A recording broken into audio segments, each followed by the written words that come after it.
हे मौजा मुंडवा आणि तालुका मोशी ही कोरेगाव पार्कमधील 16.19 हेक्टर जमीन आहे। ही मूळ जमीन महार वतनांची आहे आणि लीगल हेर जर आत्ताचे काढले तर किमान 300च्या आसपास लीगल हेर आहे, म्हणजे वारसदार म्हणतो अधिकृत। 2013ला तेजवानी नावाचा एक बिल्डर आहे, यांनी ही जमीन अशोक आबाजी गायकवाड या कुटुंब प्रमुखाकडून जमीन क्लिअर करायसाठी, त्या जमिनीचा टायटल क्लिअर करायसाठी कोर्ट कचेरीमध्ये लढाईसाठी पावर दिला होता, विक्रीसाठी पावर दिलेला नव्हता।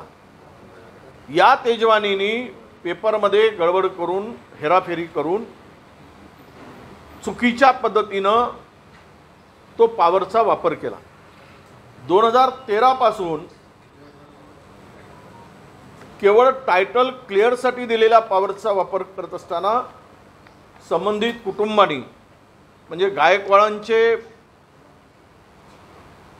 ज्या पद्धतीनं लीगल हेड तयार झाले त्यामध्ये ढाले, राजू हिरामन ढाले, कारण याची आई मूळ कांबळे होती, त्यानंतर मूळ कास्तकार गायकवाड, म्हणजे हे सर्व त्या कुटुंबातून नियमितपणे वारसा हक्काप्रमाणे ती नावं आलेली आहे।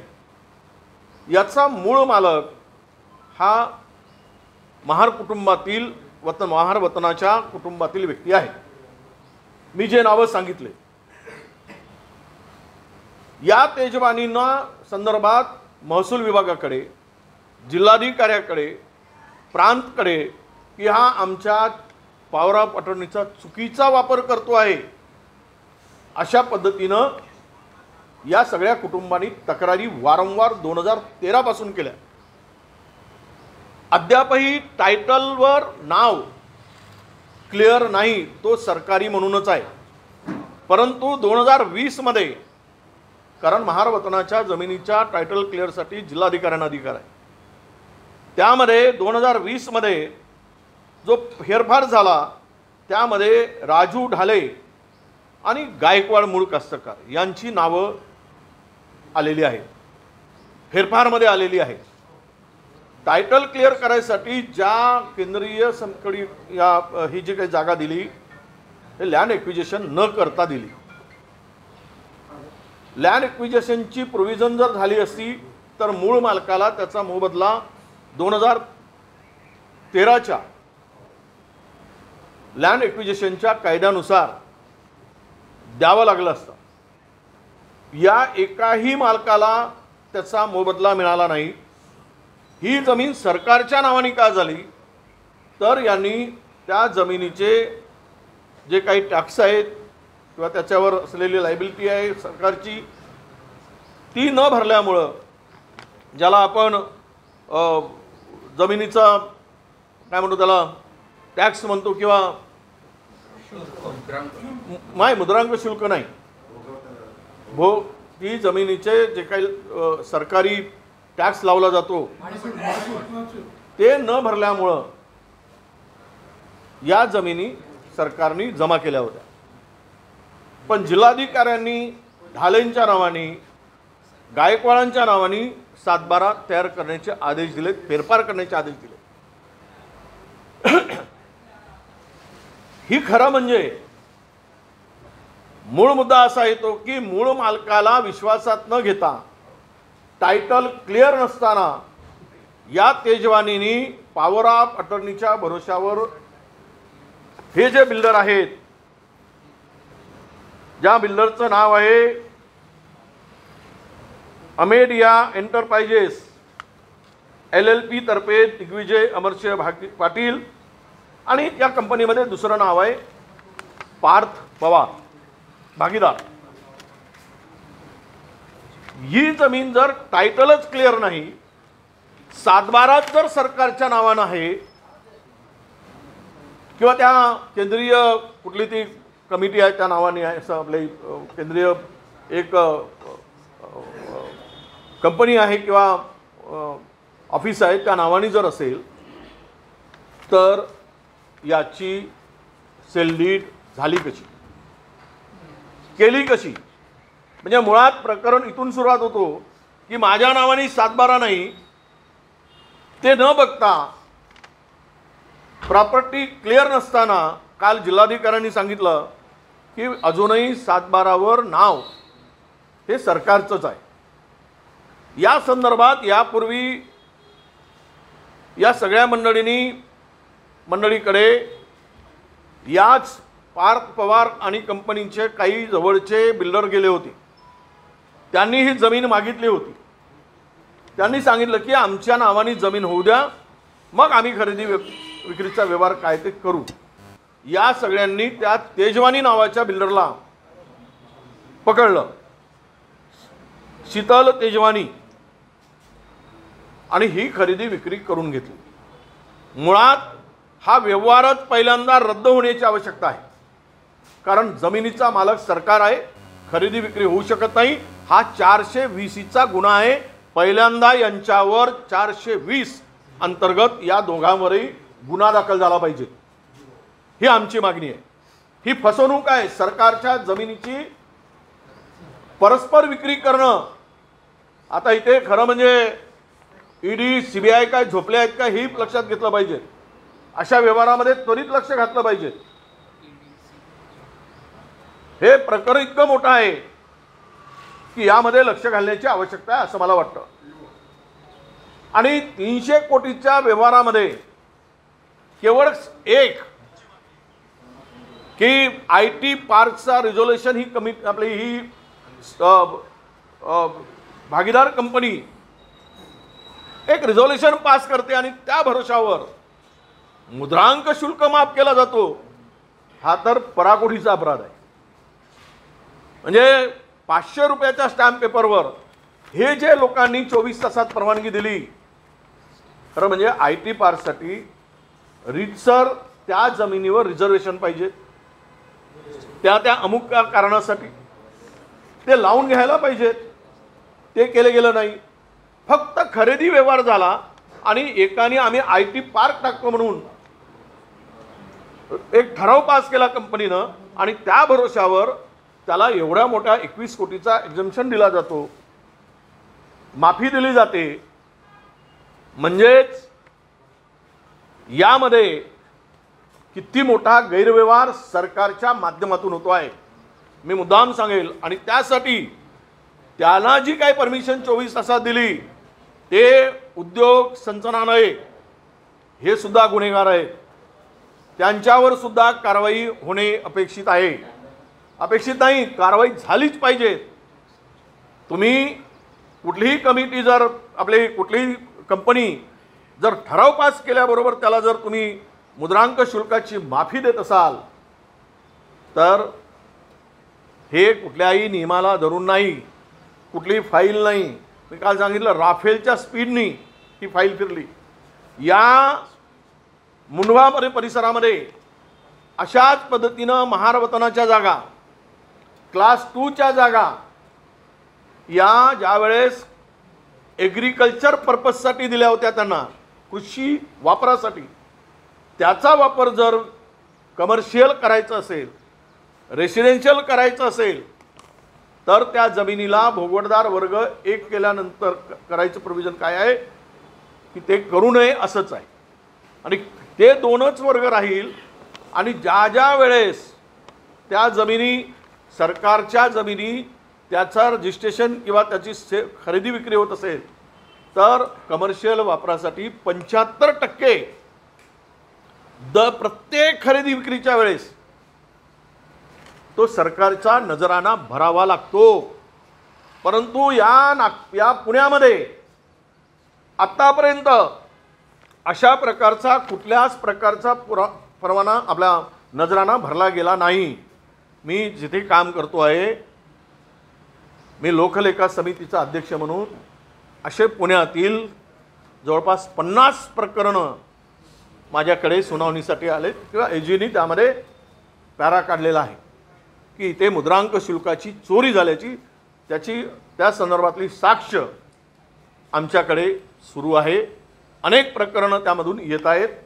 इथेच शासनाचा करोडो रुपयाचा महसूल या पुण्यामध्ये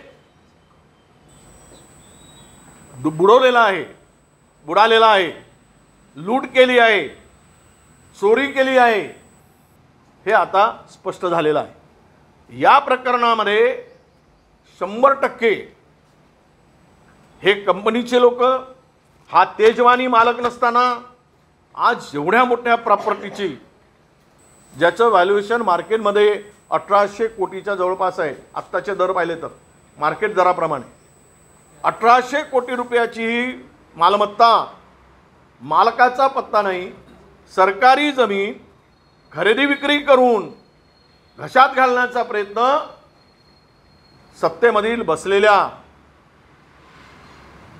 सत्ताधाऱ्यांच्या आशीर्वादामुळं। आता मला देवाभाऊंना प्रश्न विचारायचा आहे की तुम्ही सत्ता टिकवण्यासाठी ते दुर्लक्ष करणार, सत्तेतल्या भागीदारांना वाचवण्यासाठी दुर्लक्ष करणार आहात का, की यावर कारवाई करणार आहात? हा प्रश्न मी मुख्यमंत्र्यांना विचारतोय। अशा पद्धतीनं पुण्यामध्ये जर यावर एक स्पेशल इन्व्हेस्टिगेशन टीम तयार केली ते मग SITने फार काही साध्य होईल असं मला वाटत नाही। आणि या संपूर्ण प्रकरणाची पुण्यातल्या जमिनीची माहिती घेतली तर किमान 1 लाख कोटी रुपयाचा या जमिनीचा घोटाळा समोर आल्याशिवाय राहणार नाही। 1 लाख कोटी रुपयाचा एवढं मोठं प्रकरण, एवढे मोठे प्रकरण पुण्यामध्ये केले गेले आहेत, घोटाळे केले गेले आहेत। आणि सांगतात पार्थ पवार मी घोटाळाच केला नाही। अरे घोटाळा केला आहे बाबा, तुमच्या नावानी ही जमीनच नाही, सरकारी जमीन ज्यांनी विक्री करून दिली त्याच्या नावाने टायटलच क्लिअर नाही। आता आम्ही एक 2-3 दिवसामध्ये मी पुण्यात जाणार आहे आणि पुण्यामध्ये सर्व जमिनीची माहिती मी घेऊन मग आम्ही आमचा निर्णय घेऊ। आमच्याकडे जी माहिती आली आहे आत्ताच त्यातील वारसाची या संदर्भात काही लोक मला भेटलेले आहेत, मी त्यांनाही पुढे आणणार आहे, पण आज नाही आणत। मला यातले काल काही लोक तिकडे पोहोचले होते। ही हेराफेरी जी झाली, बनवाबनवी झाली, हा काही चुकीचा आणि बोगसपणा झाला, हा स्कॅम मोठा आहे ज्याचा शीतल तेजवानीचा संबंधच नाही, फक्त पॉवरचा संबंध आहे। आणि ती जागा मुळात टायटल क्लिअर नाही, सरकारी जागा आहे आणि टॅक्स चोरी करताय, स्टॅम्प ड्युटी चोरी करताय। हा 300 कोटीचा व्यवहार कोणाच्या नावाने झाला? ट्रान्सफर पैसे 300 कोटी व्हाईटचे ट्रान्सफर झाले का की कागदावरच आहेत? हे अनेक प्रश्न त्या ठिकाणी येणार आहेत। त्याची सगळी माहिती आम्ही घेतो आहोत आणि मग पुन्हा पुण्यामध्ये गेल्यानंतर त्यावर सविस्तर आम्ही बोलणार आहोत। हा महसूल मिळाला तर शेतकऱ्यांची कर्जमाफी आणि लाडकी बहिणींचा दोघे निधी यातून निघू शकतो इतका मोठा। आज 21 कोटी रुपये स्कॅम चोरी करताय। दुसरीकडे उपमुख्यमंत्री, वित्तमंत्री सांगतात की तिजोरीत खडखडाट आहे, शेतकऱ्यांची कर्जमाफी हा काही पर्याय आहे का? हे वारंवार मागतात, आज केली तर पुन्हा उद्या तयार होतात। म्हणजे तुम्हाला 21 कोटी रुपये चोरीसाठी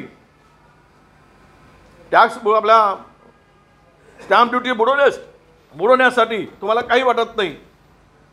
माझं स्पष्ट मत आहे की केवळ पुण्यात हे घोटाळे शोधले तर शेतकऱ्यांची कर्जमाफी होईलच, पण त्याबरोबर शेतकऱ्यांना हेक्टरी 1 लाख रुपयाची मदत सुद्धा करता येईल। भाऊ, महाराष्ट्रातला शेतकरी संकटात असताना कृषी मंत्र्यांचा रवी भवनचा बंगला रिपेअरसाठी 1 कोटी 9 लाख रुपयाचा खर्च आहे। नितीन राऊत यांनी या सगळ्या भ्रष्टाचाराची SIT चौकशी करण्याची मागणी केलेली आहे, तुमचं काय मत? एकीकडे तिजोरीत खडखडाट म्हणून सांगायचं, दुसरीकडे शक्तीपीठ बांधायचं, तिसरीकडे मंत्र्यांचे बंगले सुसज्ज करायचे आणि शेतकऱ्यांना सांगायचं 32,000 कोटी दिले। अरे किती खोटं बोलताय? तुम्ही सरकार म्हणून तुमच्या तोंडात किडे पडतील, किडे, एवढं सरकारची फसवणूक तुम्ही करताय. कुठे आहेत 32,000 कोटी? मी काल माहिती घेतली, चंद्रपुरामध्ये ज्या शेतकऱ्यांना मदत दिली गेली 2,000 रुपयाची, 1,000 रुपयाची, 300 रुपयाची मदत आहे, ते मी घेणार आहे पुढे. आज हा विषय मला इथे काढायचा नाही, उद्याला मी तो विषय आणणार आहे. आणि तुम्ही मनरेगाचे पैसे त्याच्यात धरले 32,000 कोटीमध्ये, जवळपास 12,000 कोटी मनरेगाचे, केंद्राचे पैसे दीर्घकालीन. तुम्ही मला सांगा की जूनमध्ये जर कर्जमाफी होत असेल तर शेतकऱ्यांच्या बोकाणीवर जे काही कर्ज आहे आणि कर्जाचं पुनर्गठन, जुनं आणि नवं कर्ज, हे मार्चमध्ये होत असतं फायनान्शियल इयरमध्ये. त्या संदर्भात सरकारची भूमिका काय आहे? हे कर्ज नव्यानं त्या शेतकऱ्यांना मिळणार नाही आणि नव्यानं घेतलेलं कर्ज ते सुद्धा माफ होणार आहे का? हे सगळी जे काही फसवणूक आहे शेतकऱ्यांची, हे आता उघड झालेली आहे. त्यामुळे मंत्र्यांचे बंगले सुसज्ज करायला, तेही 4 दिवसासाठी मंत्री येतो, 8 दिवसासाठी येतो. अधिवेशन किती दिवसासाठी चालतो? 8-10 दिवसासाठी जर मंत्री इकडे येत असेल विधान अधिवेशनासाठी, तर एक त्यांना हॉटेलमध्ये द्या ना, व्यवस्था करा. झोपायची जर सोयच करायची आहे तर इथल्या 5 स्टार हॉटेलमध्ये करा. पण मंत्र्यांच्या बंगल्यावर उधळपट्टी करणं म्हणजेच शेतकऱ्यांचा पदोपदी अपमान करणं आहे, असा त्याचा अर्थ होतो. हे केवळ शेतकऱ्यांसाठी बोलघेवळेपणा करतात, पण शेतकऱ्यांच्या पाठीमागं उभं राहण्याची यांची मानसिकता नाही, हे आता स्पष्ट झालेलं आहे. महायुतीमध्ये सगळेच पक्ष एकमेकांसमोरासमोर लढण्यासाठी तत्पर दिसतात, कोणी कोणासोबत युतीमध्ये जायला तयार नाही. कार्यकर्त्यांच्या नावाने एकमेकांच्या विरोधात एकमेकांचे पक्ष दाबले जातात. मतलब भाजप हा धूर्त आणि चालू लोकांचा पक्ष आहे. हे आमचे प्रदेशाध्यक्ष म्हणतात त्याप्रमाणे हा हा हा पक्ष म्हणजे दुसऱ्या पक्षाला गिळणारा राक्षस आहे. ते चेटकीन म्हणतात, पण मी राक्षस म्हणतो. दुसऱ्या पक्षाला सोबत घेऊन संपवणारा पक्ष. बिहारमध्ये सुद्धा तीच तयारी झाली. नितीश कुमाराच्या खांद्यावर बंदूक ठेवून घुसलेत, जसं शिंदेंच्या खांद्यावर बंदूक ठेवून घुसलेत महाराष्ट्रात, वापर केला, तसंच आता तिथे सुद्धा होणार आहे. मूळ विषय असा आहे की वेगवेगळे 3ही पक्ष लढत आहेत. त्या पक्षाची स्ट्रॅटेजी अशी केलेली आहे भाजपनी की या सर्व पक्षांशी अलायन्स करायची नाही, युती करायची नाही. आणि विरोधकांची मतं जरा उदाहरणार्थ झाली, अजित पवारांची मतं, पक्षांची मतं, अजितदादा पवार यांचं जे काही पक्ष आहे ती सेक्युलर म्हणून मिळवतात आणि सेक्युलर पक्षाला छेद देऊन काँग्रेसचं नुकसान करायचं हा त्यामागचा उद्देश आहे. पण जनता हुशार आहे की जातीवादी धर्मांध शक्तीशी हातमिळवणी करणारे सेक्युलर कसे होऊ शकतात हे लोक ठरवून आहे. दुसरा एक आहे की शिंदेंच्या बरोबर युती करायची नाही, कारण त्यांच्याबरोबर युती केल्यास यांचं नुकसान होईल आणि उद्धव ठाकरेंजीच्या बरोबर जो काही मतदार आहे तो विभाजित करण्याचा तो मागे प्लॅन आहे. आणि ह्यांच्यामध्ये सगळ्यांना आपसात लढवून स्वतःची पोळी आणि सत्ता मिळवण्यासाठी हा भारतीय जनता पक्षाचा प्रयत्न आहे. लढू द्या, जनता यांना माफ करणार नाही. शेतकरी संकटात आहे, शेतकरी राग चिरलेला आहे, बेरोजगार आहे, महागाई वाढलेली आहे, महाराष्ट्रात अनेक प्रश्न आहेत. यातून एक नक्की होणार आहे की जनता यांचा बदला घेईल. कितीही पैसे वाटा, कितीही खर्च करा, तुम्हाला यावेळेस जनता निवडून देणार नाही, हे जनतेने निर्धार केला आहे. राहुल गांधीजींनी टीका केली होती, त्यानंतर आता भाजपकडून टीका करण्यात आली. तिथे जे उमेदवार होते आपले सुरेश भोयर, त्यांचे दुबार या मतदार यादीमध्ये नाव आहेत, अशा पद्धतीने ट्विट आता भाजपकडून करण्यात आले. असेल ना, तेच तर काढा म्हणतो ना. काल राहुलजींनी जे प्रेझेंटेशन दिलं त्यामुळं तो बामच होता. बेईमानी करून निवडणुका तुम्ही जिंकल्यात हे आता सिद्ध झालं आहे ना. सुरेश भोयरचं नाव डबल असेल, सुरेश भोयर दुसरा असू शकतो. एक सुरेश भोयर काही एकटाच नावाचा माणूस नसतो, त्यामुळे त्यांचं नाव दुबार आहे म्हणून तेवढं एक उदाहरण दाखवायचं. तुम्ही तिकडे ब्राझीलचे मॉडेल आणून तिचं नाव फोटो चिपकवता आणि तिच्या नावाने दुसऱ्यांकडून मतदान करून घेता 10-10 बुथावर. त्यावेळेस तुम्हाला लाज वाटत नाही. राहुल गांधींनी सगळं उघडं केलेलं आहे. हे सरकारच असंविधानिकपणे आलेलं आहे, मताची चोरी करून आलेलं आहे. हे आता लपून राहिलं नाही. लहानशा पोराला सुद्धा आता हे कळून चुकलं आहे, ज्याला मतदानाचा अधिकार नाही त्यालाही कळलं आहे की मोदी सरकार वोट चोर आहे, मतांची चोरी करणार आहे. हरियाणाची सत्ता तशीच घेतली, महाराष्ट्राची सत्ताही तशीच घेतली. हे लपून राहिलेलं नाही, पूर्ण पुराव्यासह हे दिलेलं आहे. आणि त्यांनी जे मांडणी केली त्याचं उत्तर भाजपकडे नाही, म्हणून असे काहीतरी तकलादू विषय काढून त्याला बगल देण्याचा प्रयत्न आहे. ये करीबन 1800 करोड़ का घोटाला है. ये ज़मीन महार वतन की ज़मीन है.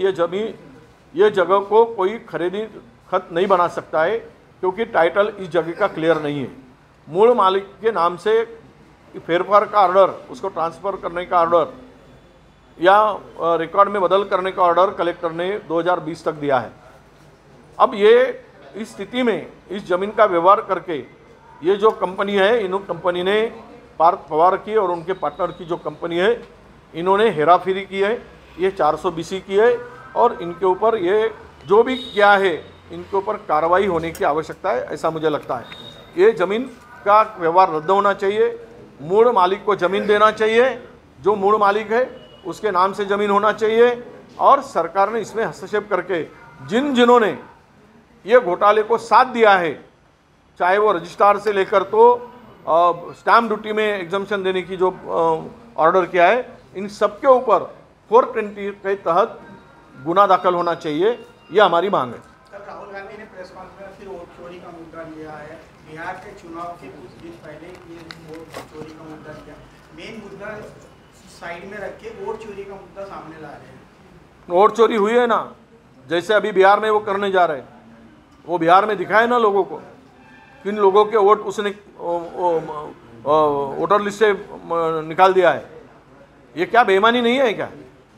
जो जिस वोटर के, कांग्रेस के वोटर के नाम या आपके पुरोगामी विचारों के नाम जो है, जो कांग्रेस आरजेडी को वोट देते थे, ऐसे ही लोगों को निकाल कर इन्होंने जो रास्ता अपनाया, ये वोट चोरी है. उन्होंने हरियाणा में जो किया, 25 लाख वोट बगल के राज्य से डुप्लीकेशन करके, ट्रिप्लीकेशन करके डाला. इससे स्पष्ट हो चुका है, वोट चोरी करके ही उन्होंने सत्ता हथियाई है. ये ईमानदारी से सत्ता उनको मिली नहीं है, पावर नहीं मिला है. वहाँ का सीएम ये कहता है कि जब पूरे के पूरे सर्वे हरियाणा के खिलाफ में थे, रूलिंग पार्टी के भाजपा के खिलाफ में थे, तब वो उनके वहाँ के बीजेपी लीडर कहते हैं कि सब यंत्रणा हमारे हाथ साथ में है, सब व्यवस्था हमारे हाथ में है, हम लोग भारी बहुमत से एक तरफा चुनाव जीतने वाले. तो वो दिखा दिया, 17-18 सीट बताते थे हरियाणा के अंदर बीजेपी के, और हमको क्लियर मेजॉरिटी 56 दिखा रहे थे. उसमें ये उल्टा कैसे हुआ? तो ये वोट चोरी करके हुआ है. इसका एविडेंस के साथ पूरा कल प्रेजेंटेशन राहुल जी ने प्रेस के माध्यम से रखा. और ये सही है कि बेईमानी करके डेमोक्रेसी को ख़त्म करने के लिए इस तरह का चोरी करके, वोट चोरी करके सरकारें बनाई जा रही है और सत्ता को आसीन होते जा रहे हैं. बिहार चुनाव में जो तेजस्वी यादव ने अभी तक वोट चोरी का मुद्दा नहीं उठाया राहुल गांधी के साथ. नहीं, वो तो आज तो देखिए, तेजस्वी जी तो राहुल जी के तर्ज पर ही चल रहे हैं. उनका ड्रेस कोड भी बदल गया, आप सब देख रहे हैं, तो क्या मुद्दा नहीं है. हाँ, उन्होंने तो टी-शर्ट पहनकर अभी तो पूरा प्रचार में खुद को राहुल जी के साथ में कंधे से कंधा मिलाकर काम कर रहे दोनों नेता अलग. तो वोट चोरी के पूरे रैली में भी तेजस्वी जी थे, तो वो विषय है ही नहीं. मुंबई बीजेपी प्रमुख अमित सतम ने फिर एक बार ट्वीट करके ये बोला है कि मुंबई में अगर कोई खान या मुस्लिम तोपा गया तो बर्दाश्त नहीं किया जाएगा. तो ये कहाँ से आया इसके दिमाग में? कीड़ा कहाँ से घुसा अमित साटम के दिमाग में? ये खान का कीड़ा कहाँ से घुसा? ऊपर से घुसा या नीचे से घुसा? ये किसने घुसा, किसने डाला उनके? इस तरह की बातें कर कर वोटों का पोलराइजेशन करना हिंदू मुस्लिम में. उद्धव ठाकरे ने कहा खान वहाँ पे मेयर होने वाले, कांग्रेस ने कहा खान मेयर होने वाला है. किसने कहा? किसके दिमाग से आया? किसी ने बोला? ये खुद ही बोलते जा रहे, खान अगर मेयर बनेगा तो सहन नहीं करेंगे हम लोग, ये खान की विचारधारा ये देश विरोधी होती है. अरे ये जो बकवास बातें किया जा रहा है, इनके ऊपर तो गुनाह दाखिल होना चाहिए. अमित साटम के ऊपर, किसी धर्म के खिलाफ, किसी जात के खिलाफ इस तरह की बातें करना और दोनों धर्मों में, जाति में ये जहर घोलना, इस तरह की बातें जो है ये विकृत मानसिकता का लक्षण है, ऐसे मैं मानता हूँ।